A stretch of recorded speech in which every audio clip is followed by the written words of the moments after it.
মানুষের রক্ত, সময় এবং ঘাম অত্যন্ত দামি জিনিস। এক প্রজন্ম দেশের স্বার্থে রক্ত, সময় এবং ঘাম একবারই দেয়, বারবার দেয় না।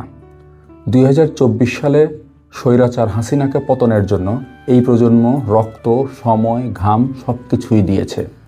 তারপরও যদি সেই রক্ত, সময় এবং ঘামকে আমরা কাজে লাগাতে না পারি, তাহলে সেই ব্যর্থতা অভ্যুত্থান পরবর্তী বাংলাদেশের নেতৃত্বে যারা নিয়েছিল তাদের।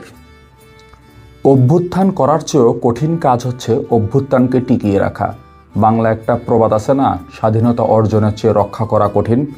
সুতরাং আপনি রক্ত দিয়ে স্বাধীনতা অর্জন করবেন, রক্ত দিয়ে স্বৈরাচারকে পতন করাবেন, কিন্তু সেই স্বাধীনতা এবং স্বৈরাচারের পতনকে টিকিয়ে রাখাটা আসলেই কঠিন কাজ। এই কঠিন কাজের জন্য বাংলাদেশের ছাত্র জনতা ভরসা করেছিল সেই পুরনো রাজনৈতিক নেতৃবৃন্দকে। সেই ভরসা করাটুকুই ছিল অভ্যুত্থানকারীদের সবচেয়ে বড় ভুল, এবং ভুল যেহেতু করেছেন তার খেসারত দিতেই হবে, ঠিক যেমনটা খেসারত দিয়েছে শরীফ ওসমান হাদী তার জীবন দিয়ে। শরীফ ওসমান হাদী ওই লিস্টের শেষ ব্যক্তি নয়।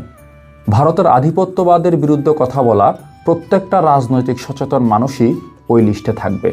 আপনারা যারা আন্দোলন পরবর্তী সময়ে দুই একটা সিটের জন্য আন্দোলনকে ভুলে গিয়ে সমঝোতা করে নিয়েছেন, আপনাদের পরিণতিও সেই একই হবে।